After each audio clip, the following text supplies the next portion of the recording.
What's happening? It's Friday.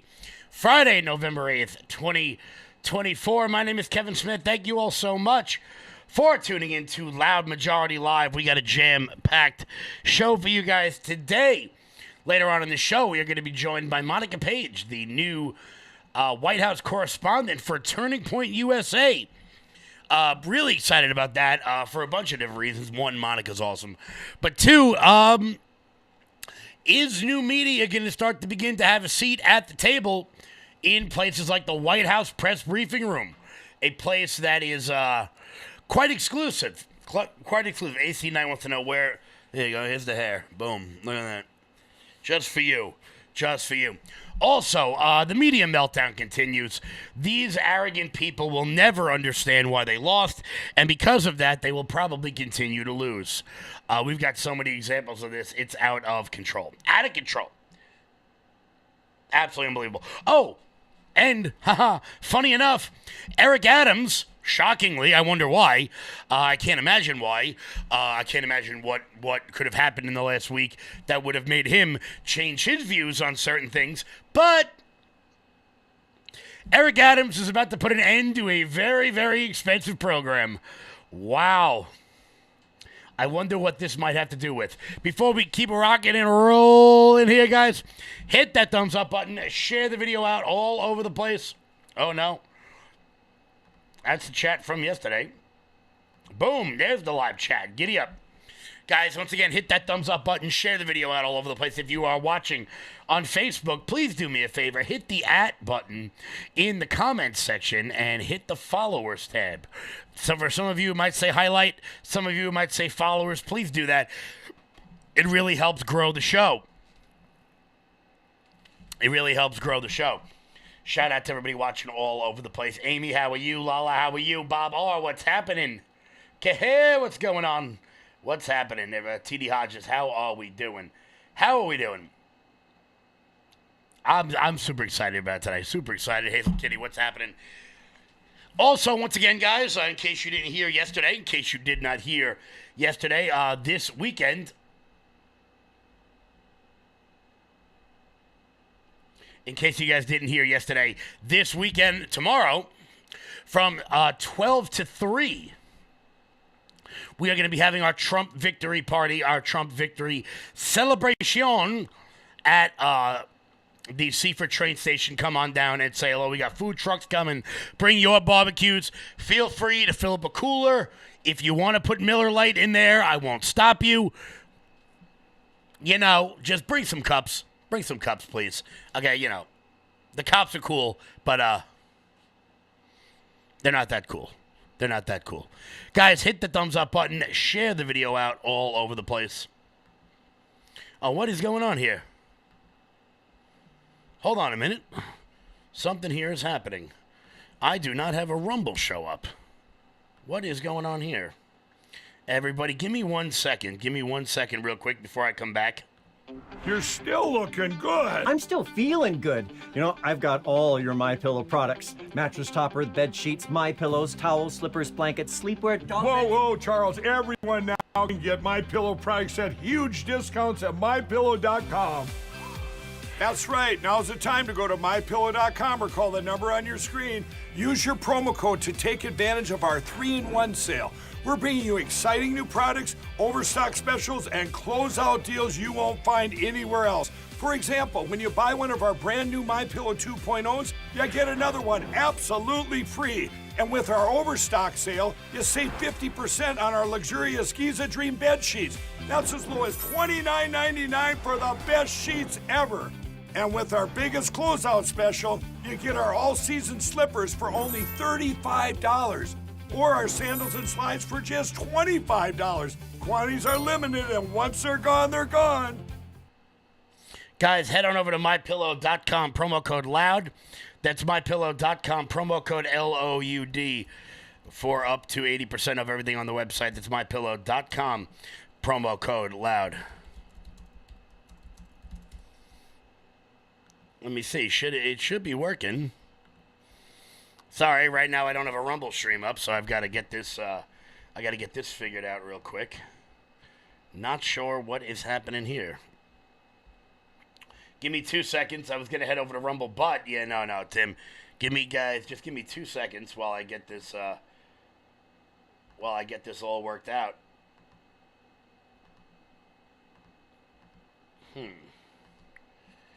What all is happening here? There we go. I'm back. All right, we are back. There we go. All right, now we can start the show. Sorry about that, guys. For everybody watching on Rumble, here I am now. Guys, sorry about that delay. Hit the thumbs up button. Share the video out. Let's dive into the absolute media meltdown because Democrats will not understand. Will never understand why they lost.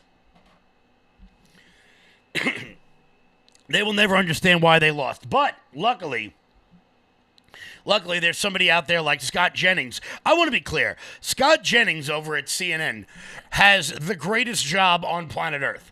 When I grow up, I think I want to be Scott Jennings. Now, I wouldn't normally say that, but he just gets to go on TV all day long and just explain to stupid, overeducated people about why they continue to lose. Here's Scott Jennings. Just to go back to Susie for a second, the fact that he got to this first and the fact that she is going to have, influence over how the rest of this transition unfolds, whether it's picking attorney general or any of these other high-level positions, I think we ought to all look at this as a wise decision, a good decision, and for everybody out there wanting Trump to pivot or change or somehow whatever you want him to do, he just won a mandate from the American people to execute on the program that he laid out in this election. It wasn't particularly close. And I think he ought to put people in place who are going to do it. That's what the people are asking for. Who will go after his enemies? I mean, that's not what he ran on. Yes, he did. It is explicitly That's not what he ran on. That's not what he ran on. Look at what he said in the past week. He literally said that he was going to exact vengeance. You still don't understand how you lost. He ran on don't immigration. Say me. I'm not a Democrat. He ran on immigration. I'm a journalist. He ran on inflation. I'm not here paid He to ran represent on- one of the many things he ran either. on in addition to He ran on revenge. the issues that people care about. He ran on the Scott, economy. He ran on nobody's saying that immigration. he didn't run on those things, but he also ran on vengeance. Yes. He did also run on going after the people who went after him. And journalists. It was a key feature of all of his speeches. Yes. Scott, he literally said, I am your retribution. The Biden crime family, lock her up. Went after Sessions repeatedly for not doing what he wanted Sessions to do, which was to indict Hillary or whoever he wanted to indict. You can want his campaign to have been about, tax reform and things like that. That is not what he said on the stump. Time after time after time. Also he talked about going after his enemies. I'm heartened by the fact that the left still cannot figure this out. Even if you just take the January 6th part of it, he made that a big part of his campaign, that he would, if he were in power, pardon those people. You can't say that was not on the agenda. It absolutely was. What was the campaign about? Why did tens Okay, but do you of think that millions he's of going to people... do those other things when it comes to the Department of Justice? I don't know what he's going to do. I don't A big talk part to of the him. campaign I'm just... was being a victim. Like, that was a big part of it, was his victimhood. They're coming for you, but they're going to have to get through me. That was his whole line. That is all about the enemies list. That is all. I Yes, totally it is. I totally disagree. The deep state. That's not... This is the stuff that he talked about on the stump. Unless you just don't want to listen to him. Those are his own words. I listen plenty. If you believe that people who violated the Capitol on January 6th committed a crime, which I would hope you would, because they weren't invited in the way they claimed they were, right? They were not there. They didn't go through security the way the rest of us have to go through to get into the Capitol. They were prosecuted. They were convicted. And now they're serving jail time. And he has said repeatedly that they're political prisoners and he is going to spring them, right? What does that tell you about how he's going to weaponize the Justice Department and on whose behalf? On behalf of people who committed crimes for him, not for anybody else. I mean, I admire your, I don't know if I want to call it naivete or optimism that Trump is going to run on the policies you care about deregulation and tax cuts and whatnot. That's just not what his campaign was about. Well, That's not I what think, he has I think indicated. with all due respect, I've run more campaigns than you, and I know what campaigns are about, and I know why people walk into voting booths. Why You're people totally walk into wrong. voting booths and what Trump plans to do when handed the presidency are two different things. They just don't get it. They just don't get it, and it's because they don't get it that they will continue to lose. Now, I want to make something very clear. Good. I'm very happy that you guys will never understand why you lost. You'll never get it. Later on in the show, we're actually going to show you somebody that does understand at least the mechanisms to why they lost. Because while I don't like him, Van Jones, he's not dumb. He's not a stupid person. And he sees the writing on the wall. And I'm going to have a message for the Republican Party establishment that you all need to hear. This is the desperate cries of a man trying to bring you into the 21st century. We're going to get to that in 1 minute. Before we do that, guys, hit that thumbs up button. Share the video out all over the place. Let's keep rocking. Let's keep rolling here. Sorry about that, guys. Sorry about my little Rumble issue for all the Rumble watchers out there. If you guys aren't, make sure you're subscribed over rumble.com/LFATV for live news coverage all throughout the day. All throughout the day, nonstop. I think we go from like 8 in the morning to midnight. This team doesn't stop. Hashtag Team No Sleep. So guys, hit that thumbs up button. If you're watching on Facebook, share the video out all over the place. Once again, guys, later in the show, we are going to be joined by the new White House correspondent for Turning Point USA, Monica Paige. She's been on the show a couple times. Good friend of the show. Make sure you guys are giving Monica a follow. And if Eli's in the chat, ha ha ha ha. Ha ha ha ha. Yeah, so hit the thumbs up button, guys. Share the video out. So, these people are not really understanding. They're not grasping it. And they're still continuing to go back to the same old, same old. Here is some guy, and I got to be honest with you, I don't know who he is, but here's another clip of somebody being smacked around by Scott Jennings. Look, Scott, I don't know how you lost the governor's race in Kentucky. I'll let that slide because you're doing a phenomenal job here. Look, if you look at the arc of the Biden presidency, he was in really good shape until August of 2021.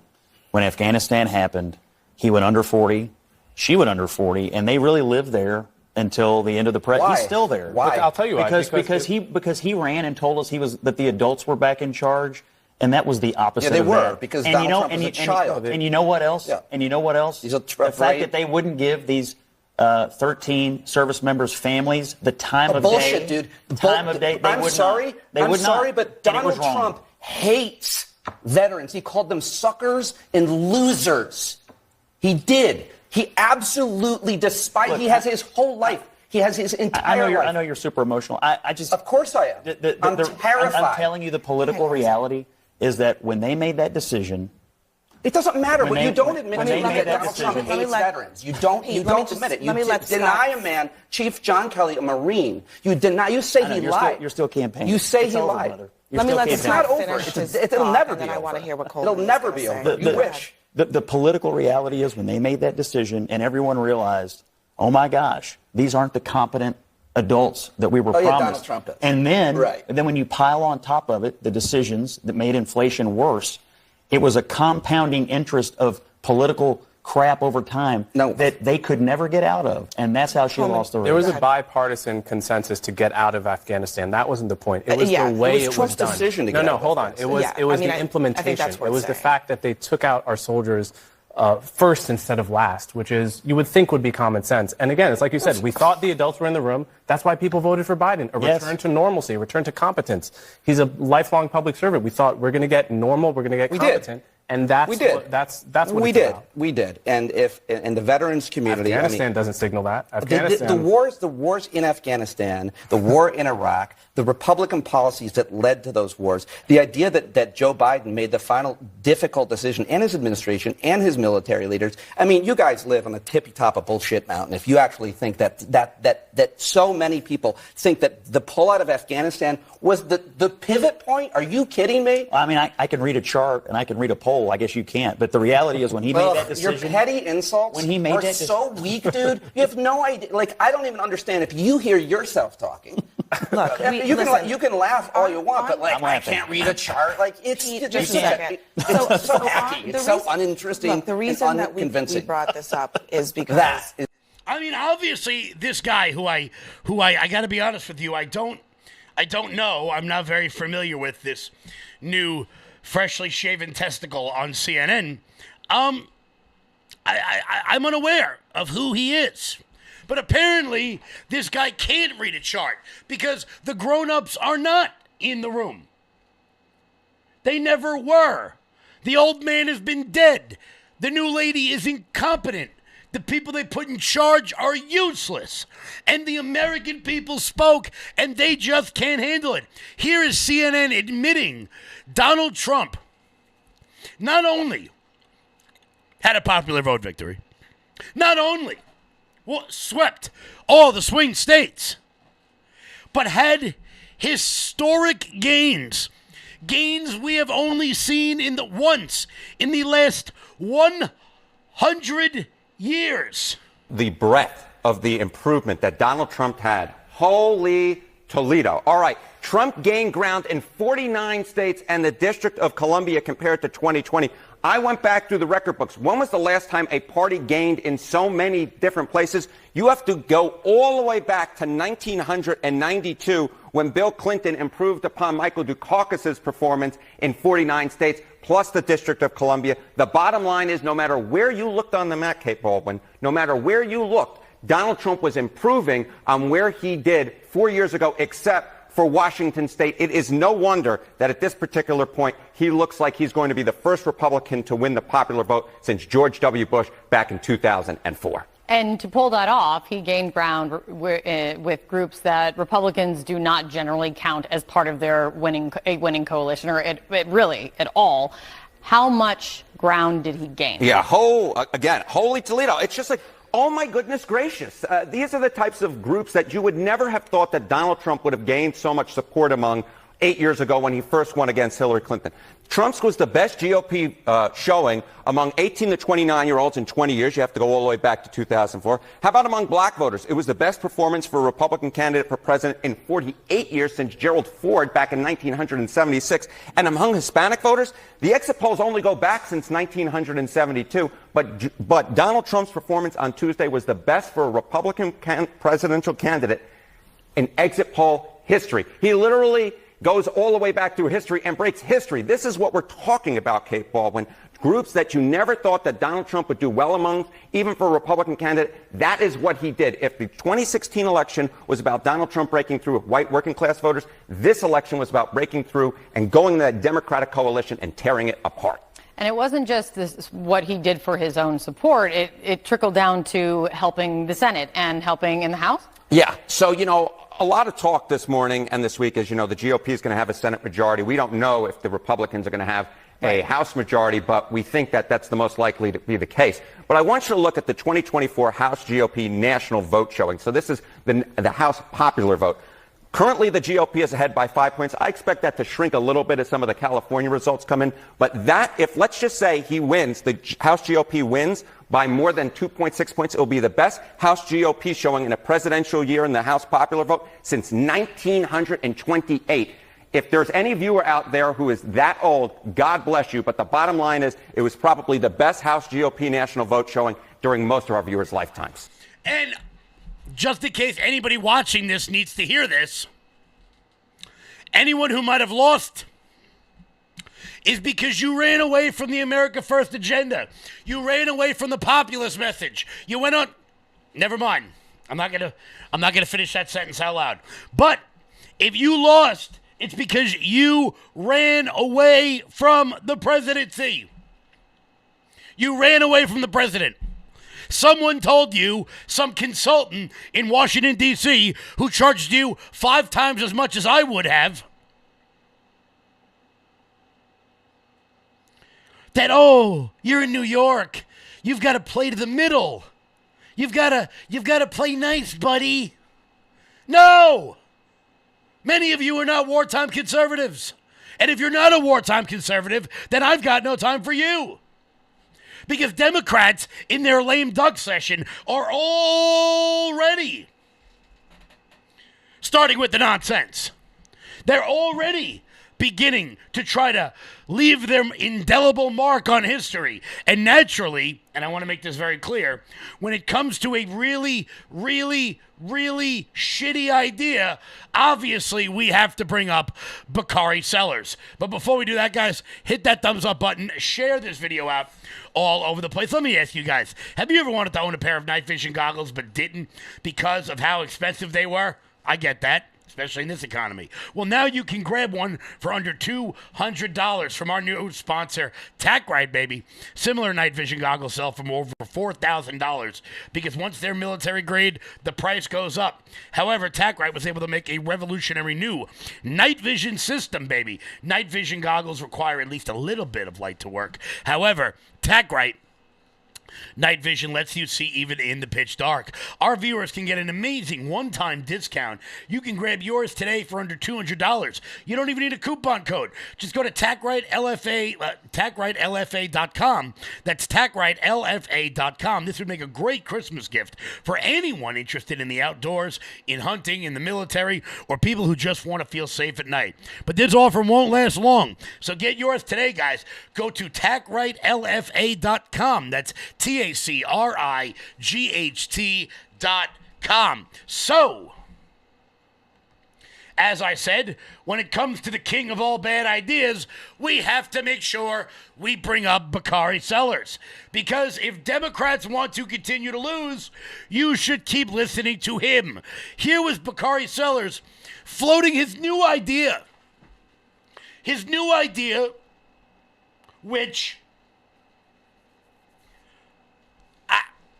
I mean, on some level, I give him credit for having the balls to say this out loud. But Bakari Sellers, political analyst on CNN, is actually floating the idea of putting Kamala Harris on the Supreme Court. Liberal. And so I hope that Joe Biden makes the next 10 weeks as consequential as he can. I don't care about drawing outside the lines or what Republicans may think about it. This is within your purview. You can actually do it, and you should do it. And, you know, one more thing, John, is you have a hell of a vice president right there who has a legal pedigree to sit on the Supreme Court. And let Republicans go crazy and ape. I'm even mentioning that option. You floating? Are you floating? This is 7:39 a.m. on the East Coast. Did Bakari Sellers just float Vice President Kamala Harris as a potential Supreme Court nominee?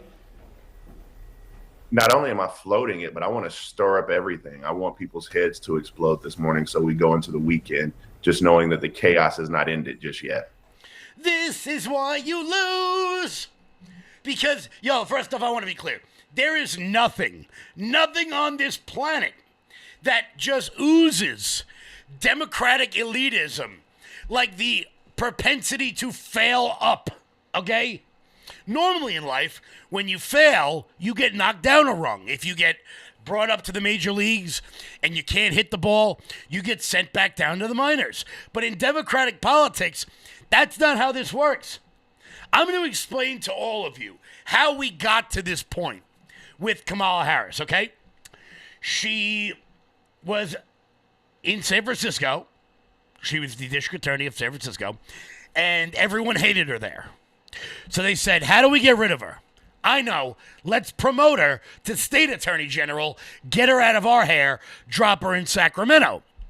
And then everyone in Sacramento was like, oh my God, this woman sucks. How do we get rid of her? I know. Let's send her to Washington, D.C. And then she was in the Senate, and everyone went, damn, this woman sucks. How do we get rid of her? Let's send her to the Naval Observatory where the vice president lives.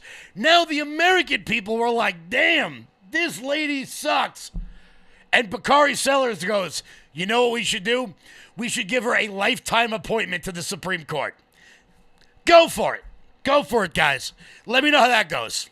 First off, you only have one vote in the Senate. You're not going to get it. Because Kamala Harris would have to recuse herself from being Speaker of the Senate, from being President of the Senate, because she cannot vote for herself. So you got one vote to spare. Go ahead, do this. Let me know how that goes. Let me know how that goes. Guys, we'll be back in 1 second. Before we do that, Mike Lindell. You're still looking good. I'm still feeling good. You know, I've got all your MyPillow products. Mattress topper, bed sheets, My Pillows, towels, slippers, blankets, sleepwear, dog beds. Whoa, Charles. Everyone now can get MyPillow products at huge discounts at MyPillow.com. That's right. Now's the time to go to MyPillow.com or call the number on your screen. Use your promo code to take advantage of our 3-in-1 sale.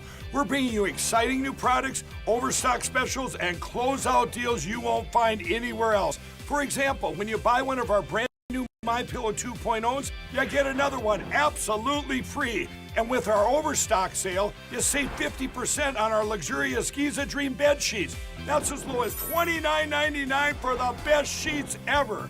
And with our biggest closeout special, you get our all-season slippers for only $35. Or our sandals and slides for just $25. Quantities are limited, and once they're gone, they're gone. Head on over to MyPillow.com. Promo code LOUD. That's MyPillow.com. Promo code LOUD for up to 80% off. Everything on the website. That's MyPillow.com. Promo code LOUD. Now, look, when it comes to a lack of introspection, when it comes to never being able to look in on oneself, when it comes to never understanding that maybe you're the problem, there are two names that come to mind. Number one, Taylor Swift. But number two, Sunny Hostin on The View. Guys, I want to make this very clear. I have never actually watched an entire episode of The View until Wednesday morning. Until Wednesday, I have watched the entire episode Wednesday, Thursday, and Friday. And I want to be clear about something. It is not getting less funny. It is not becoming less funny. These women are absolutely batshit crazy. Here's Sunny Hostin. I disagree. All right. I think that I'd like to reframe the conversation. I think Bernie Sanders is wrong. I think the more relevant question actually is what is wrong with America? I think what is wrong with our country that the Republican Party would choose as a candidate and support a candidate who is an insurrectionist, who is an election denier, who is someone who is twice impeached, 34-time convicted felon, someone who has been accused of alleged sexual misconduct by 26 women, found liable for sexual abuse. What is wrong with this country that they would choose a message of divisiveness, of xenophobia, of racism, of misogyny, over a message of inclusiveness, a message for the people, by the people, of the people? That is what the problem is. I'm going to tell you why, Sunny Hostin, and I mean this. I genuinely mean this, Sunny. We're going to play the rest of this because it doesn't get less funny. But I'm going to tell you why. When I was in that voting booth, I voted to shut down the border. I voted to lower inflation. I voted to lower interest rates. But there was a little bit of me that voted just to upset you. It's the Republican Party. But can I say something before? We can do a second. The Democrats are the ones. They are the party that cares for the blue collar voter. The Democrats are the ones who put in Social Security, Medicare, Medicaid. That was 100 years ago. A Democrat did that 100 years ago. Union protection, ACA, unemployment insurance, and Obamacare. The Republican Party doesn't give a rat's patootie about it. Clearly they didn't convince the voters. So all I can deduce is that it's the messaging. It didn't get through to people. They're not paying attention. That's all. Yeah. You hear that, everybody? It's not that you didn't want it. It's that you didn't hear the message. You're too stupid to understand that Kamala Harris would have been better for you. Let's keep going here. Because the Democrats have always been for the working people. Exactly. And the Republicans don't care about it. I think that the message of the Democrats sounded elitist. You don't have value in the society. They if you don't have a college that way, degree. but when you look at the proof, but Joy, it's condescending. It's condescending. There is What's condescending? The way that the left speaks to its voters. It really is. A message of... Now. There was Sarah Hayes, a person that ABC cannot make famous for all the tea in China, making a valid point. It's the way Democrat elites speak to their voters. Cue Sonny Hostin. Joy and inclusiveness? No, the message of not being educated, being dumb, and what's wrong with America. Who said that? Sonny just did. What is wrong with Joy. America? My point here is that that's not what Kamala Harris said. No. That's what I'm saying. My point is, I don't blame Joe Biden. I don't blame Kamala Harris. Go back as far as you want. I blame a messaging within the Democratic Party. You don't blame the Republican Party Can I just finish my point, please?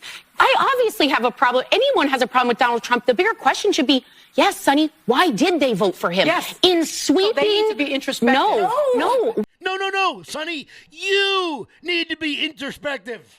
We need to be introspective. If we voted for Kamala Harris, we need to say what didn't resonate with the voters. Do you know what didn't resonate with the voters? When they were saying we don't feel safe and the left focused on defund the police and bail reform. Yeah. When they said we're worrying about.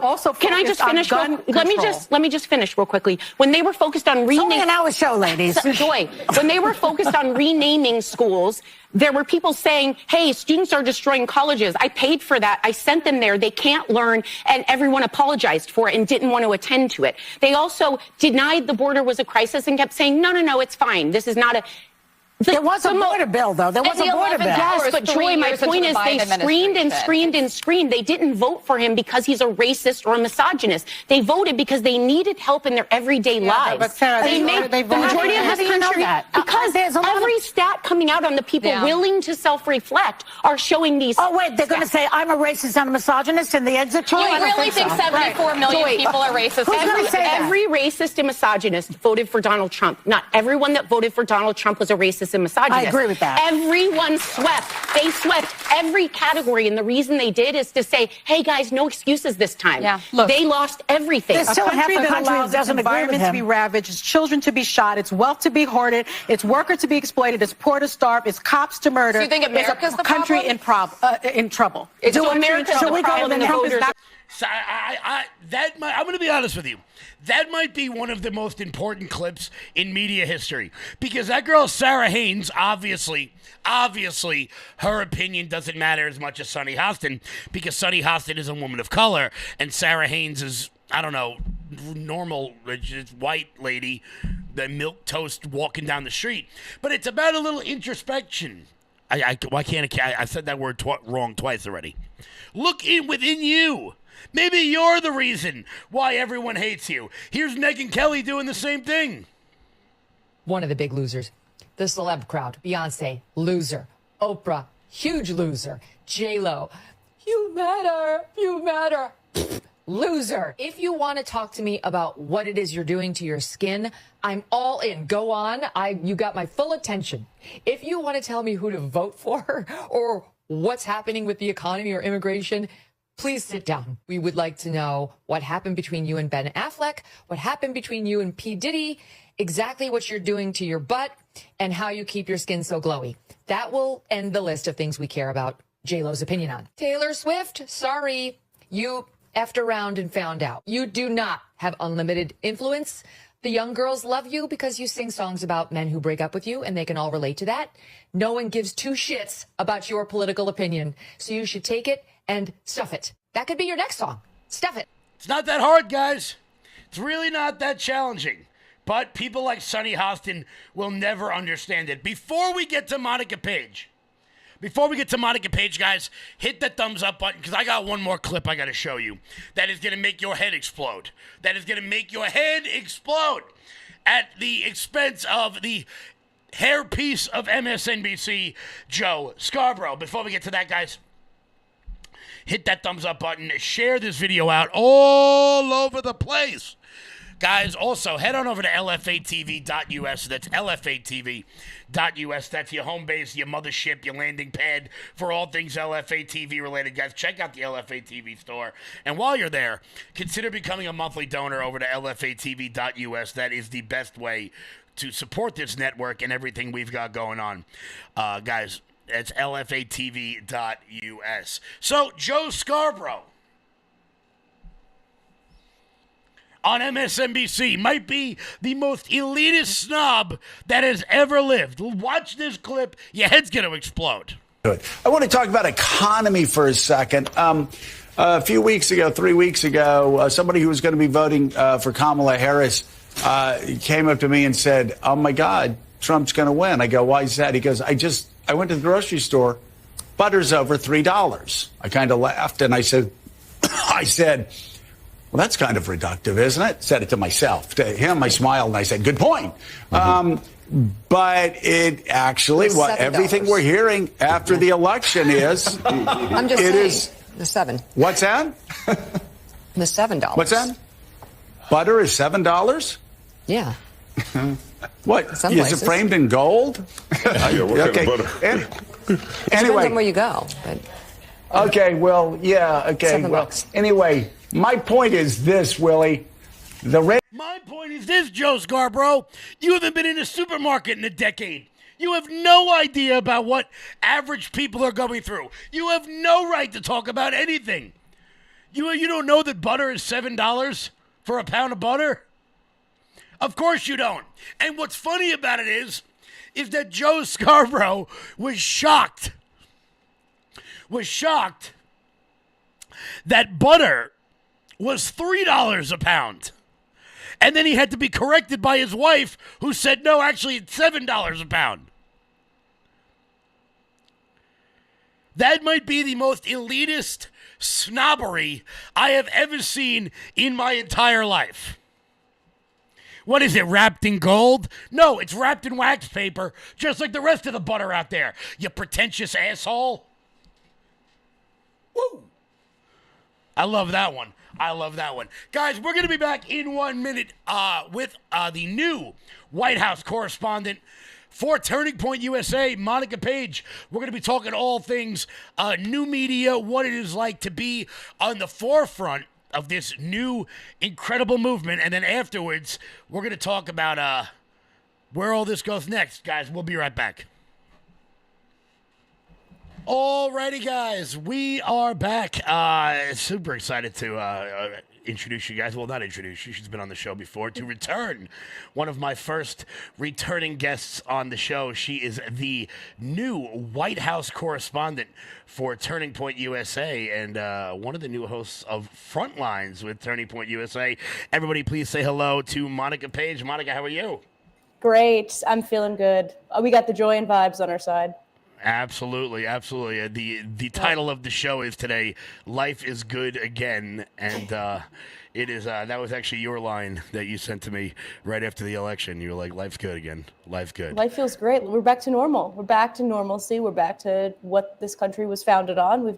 We got good people on our side again. Absolutely. The big news of the day, of course, is that Susie Wilds, who most people have probably heard of but are not too familiar with, is now going to be the chief of staff at the White House, which to me is exciting because there were rumors about some guy from Orange County. That very happy it's not him. Yikes. Yeah, no, absolutely not. Keep him as far away from there as possible. As far away from that as humanly possible. But, obviously you've been covering the White House for quite some time, and yesterday there was a bit of a blow up in the White House press room between Karine Jean-Pierre and Jackie Heinrich of Fox News. We just played the clip a minute ago, but what was it like to be there? Because I was saying I think there's going to be a few more of those blow-ups before January 20th. Yeah, I mean, so this was the very first press briefing after President Trump absolutely annihilated Kamala Harris in the election. And I was debating on whether to go. I was like, do I go? Do I just sit there and just be gaslit the entire time as normal?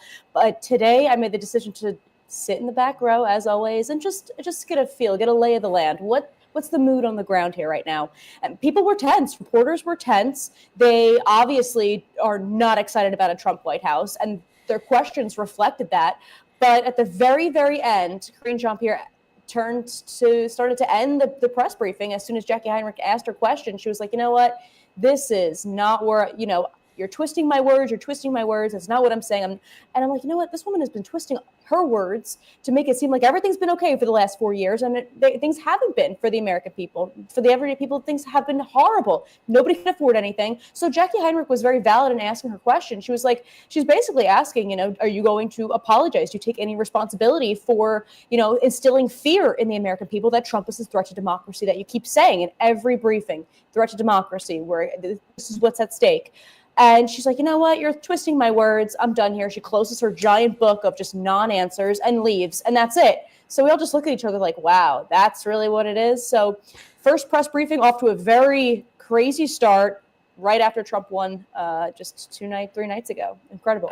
I mean, watching them throw daggers at each other from all over the place, whether it's a Democrat finance committee chairwoman from Pennsylvania, I think her name's Lisa Lee, basically just go, this is all Tim Walz's fault, to the Biden people throwing it at Kamala Harris. They're throwing it back at Biden. Watching the unbelievable Democratic infighting has been spectacular when it turns out that all your fringe policies, no one likes them. No one likes being called Latinx.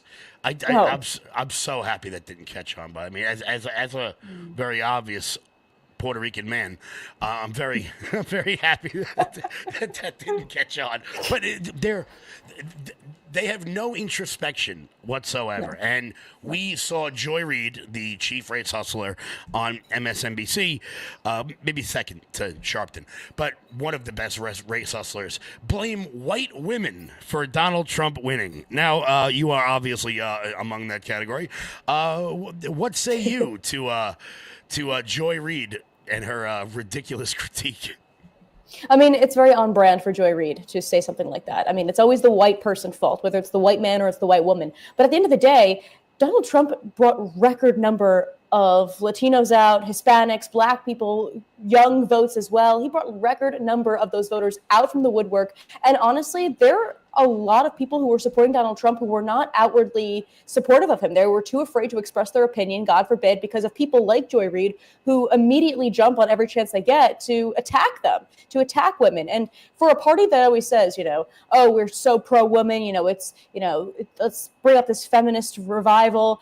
They don't seem to be that pro-woman. God forbid you have a different opinion and you're a woman, they will obliterate you. So good for people for showing out in droves, but all Latino, Black people, young people, women, I give them a lot of credit because a lot of these people have been suffering. And a lot of those margins that I'm explaining, those demographics, they're feeling the Biden administration at its fullest. I mean, you got the southern border right there. You've got the economy. Everyone's struggling to afford, the daily basic everyday necessities. And the border, when you've got these border states, of course Latinos are upset with the illegal immigration because they know they came here illegally. They did the process to come here legally, and illegal immigrants are at their front doorstep. So of course they're going to come out in droves. And then somehow Joy Reid, because you know what, I think the liberalism is a mental illness. It's always the white person's fault. And these people, I don't know if there's going to be a change, by the way, because if this is like a cancer mentality that it doesn't seem to be going away. I'm hoping that it's eradicated after 4 years, but it's troubling behavior and it's mental illness on full display. Because it's so interesting that the media will always break things down into groups, whether it's Hispanics, women, Black, gays. The liberal media elite will never count themselves as one of those demographics. They are elitists. They drink wine that I can't pronounce, and they wear those sneakers with suits, those ones with the white body. Don't do that, guys. If you're watching, just put on dress shoes. But like they sit around in their fancy parties in their fancy apartments, and they never go outside with regular people. We saw Don Lemon walking the Atlantic City boardwalk, telling people how good their lives actually were, and I'm like, you guys don't get it. You think that like people are so dumb that they're going to see Beyonce on stage and go, well, I can't afford gas, but Beyonce, Taylor Swift, like Cardi B, right. Really? I mean, whoever's right. You've got Jimmy Kimmel. Jimmy Kimmel's crying on stage. Sir, you probably live in a multi-million-dollar mansion in LA and you probably drink $12 smoothies and your life is great. Why are you crying that the world is crumbling around you? I think you're going to be okay, Jimmy Kimmel. I think you're going to be fine. I want to show Jimmy Kimmel videos of him from the Man Show from the 90s and go, that guy would have voted for Donald Trump, okay? Yeah. This guy, I don't know who the hell that is. But, you know, you're right. They won't learn. They won't learn that. Turns out I like Bruce Springsteen's music, but I don't really care how he votes. And I'm not going to be enamored with some famous rich person telling me how good my life is. Mm-hmm. Yeah, I mean, that's just the reality of it. And I feel like a lot of people hold a lot of weight on these famous people. So like, I'm going to base what I do based off of what the herd says. And that's that herd mentality. That's going to get you nowhere. People are going to soon figure out that life was better under Trump. If they didn't realize it the first time, they're going to realize it now. And I just hope for the best for the American people. You can't cure stupid, unfortunately. You can't fight with stupid. But Donald Trump's going to do everything that he said he's going to do, whether it's mass deportation of illegal aliens and criminals, bring prices back down. Things are going to go back to where they should be, and everyone's going to feel normal again. God willing.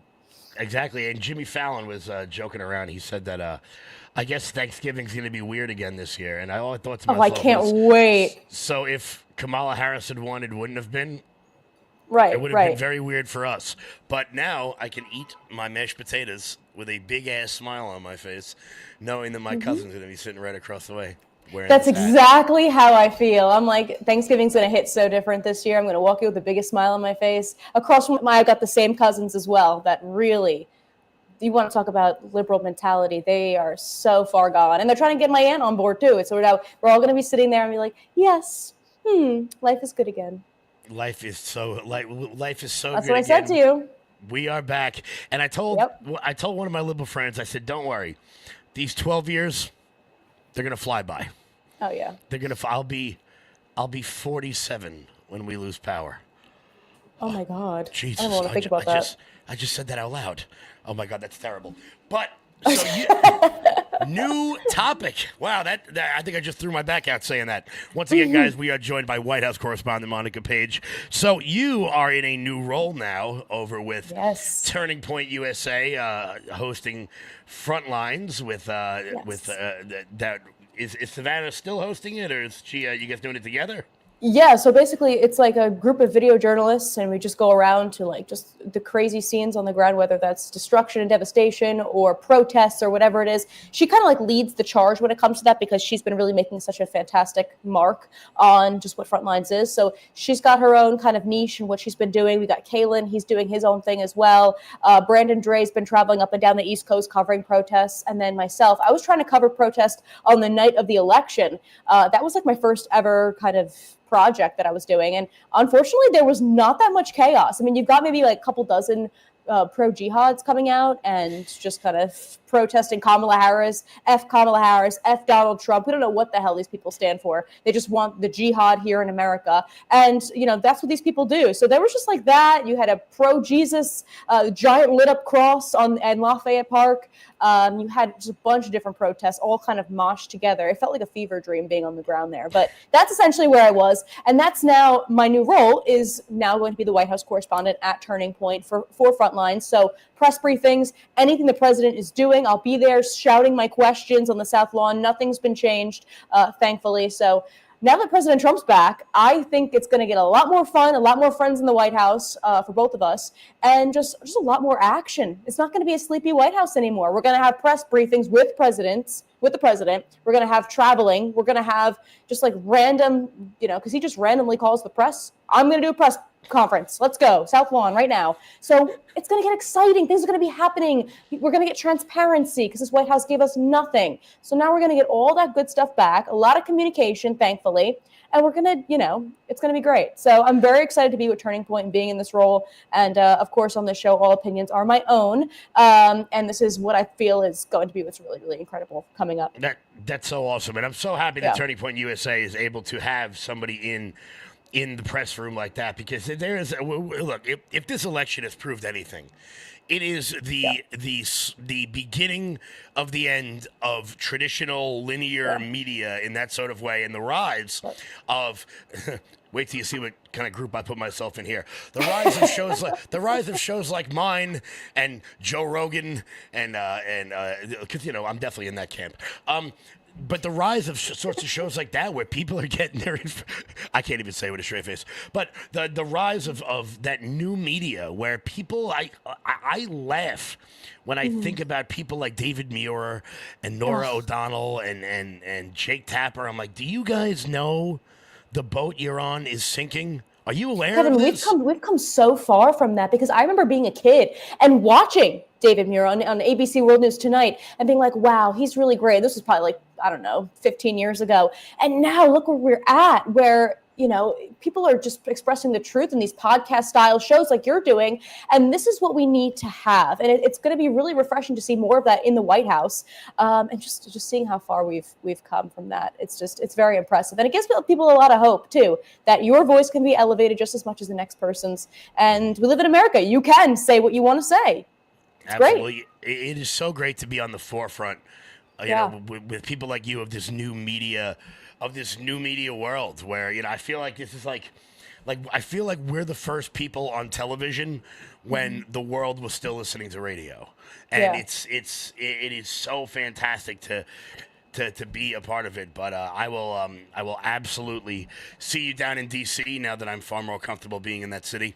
But at Turning Point in Arizona, if you guys are, if you want to meet Monica, if you want to come hang out with us in the desert in December, which is very nice. If you want to get out of the cold ass Northeast, because I know that's like 20% of the reason I go to AmFest is just to get out of the cold weather here in New York. I don't blame you. It's freezing out there. But, It's going to be fun. We're going to have a blast. It's going to feel a lot different now that Trump's back. I'll be honest with you. We were talking about going to Turning Point, and I'm sitting there going, I'm like, man, you know, this could either be real boring or real fun, because if things had gone another way, I don't know how it would have been. It's going to be like a massive party. I cannot wait. It's going to be great. I absolutely cannot wait. Well, I will see you there. Monica Paige, let everybody know where they can follow your work, and everyone should follow Monica. Your Twitter following is not big enough, as far as I'm concerned. I know. I'm working on it. I'm trying to get all that content out. My Twitter X handle is @MonicaPageTV, and then on Instagram, I'm the Mon Father. So that's like a little more personal side, but we still have a lot of fun there too. So it's good stuff. Absolutely, Monica. Thank you so much for joining us, and I will see you at all of the East Coast protests very soon. That's right. We're gonna have a blast. Thanks so much, Kevin. I'll see you soon. Alrighty, guys. We will be right back. Guys, once again, I want to thank Monica Paige for coming on. She's awesome. One of my best friends in the movement. She has been so good to me at her former role at One American News, and you're going to be seeing a lot of her. You're going to be seeing a lot of her coming up. Guys, I have one more clip that I want to play for you, because today's show was a lot about people who don't really seem to get it. Don't really seem to get that they are a dinosaur living in a new era. But there is one person that is starting to get it, and we're going to get to him in just a minute. Before we do that, guys, head on over to loudmajorityusa.com. That's loudmajorityusa.com. Sign up for the newsletter. Check out our shop. We've got all this new Christmas stuff up on the website. Damn, who's ever putting this website together does phenomenal work, I just have to say. Guys, great holiday gift ideas. We got wrapping paper. We got Christmas ornaments. We got ugly Christmas sweaters. Go pick those up today. And, guys, for today only, last day of the sale, you guys can use promo code WIN to get 30% off everything on the website. That is promo code WIN to get 30% off everything on the website. Ladies, we got leggings. We got, look at all the dog stuff. Stuff for the kids so they can go to school. Guys, so they can go out and they can go to school looking like the coolest kids on the block. Guys, go to loudmajorityusa.com and use promo code WIN to get 30% off everything on the website. So MSNBC talked about our little world here and claimed that the right has created an ecosphere that will lead you to fascism. Here is a guy who looks like a character in the Hunger Games just spewing nonsense. particularly the media ecosystem it's not a good one, it's a negative one, it's a radicalization funnel. But what they have done in their online media ecosystem is build a radicalization engine, literally the way militant groups do around the world, that takes people from relatively low-level annoyances with the world. Why are eggs so expensive? Why is my kid learning this new thing in American history in school that I didn't learn? And then moves them through YouTube videos, through podcasts, moves them from that annoyance all the way slowly to a full-blown fascist politics. It's an elaborate multi-billion-dollar infrastructure, and there is nothing like it on the pro-democracy side. We don't have when a man is just lost and lonely and not yet radicalized, we don't have the equivalent of Joe Rogan and Jordan Peterson to move that man in a feminist direction. By the way, we should educate men that it's actually really great to live with a strong woman who makes money. It's actually easier. Life is easier. But I think maybe young men don't want to be moved in a feminist direction. But as I said, one man actually gets it. And I'm sure he will be cast aside for his unpopular views. Here's Van Jones on CNN. And here's how we got beat. We got beat because the Republicans and the conservatives built a different media system that had to do with online, had to do with podcasts, had to do with streaming platforms, and they were spending their money there. We were laughing at them and knocking on doors in Philadelphia and Detroit. It's like, there's no Trump people. They're not dropping literature. They're not knocking on doors. In fact, it was laughing like, oh, Elon Musk and Charlie Kirk with their PACs don't know what they're doing. We were making fun of Donald Trump for having thrown away his ground game and doing some weird stuff online. We thought that they were idiots. It turned out we were the idiots. We woke up in a body bag because while we were knocking on doors, they were making these phones into 24-hour-a-day political weapons for themselves. And so we got outflanked, outplayed, outbeat by people who told us the whole time that they knew what they were doing. Yep. Look, I think Van Jones is wrong about a lot of things, but he's living in this century. Seriously, before we check out for the weekend, can I ask you all a serious question? When you come home and you see a door hanger hanging on your door, do you even look at it or do you just throw it away? Do you even look at it? Or are you far more likely to be one of the 65 million people who watched Donald Trump on Joe Rogan? Guys, it's time to enter this century, okay? Because animals that don't evolve go extinct, just like neocon Republicans. Guys, Ryan Mott is coming up next. Have a great weekend. I'll see you guys, Seaford train station tomorrow, 12 noon. We're hanging out there till 3 o'clock, not doing anything else. Guys, I'll catch you guys back live on Monday. Until then, everybody, stay loud.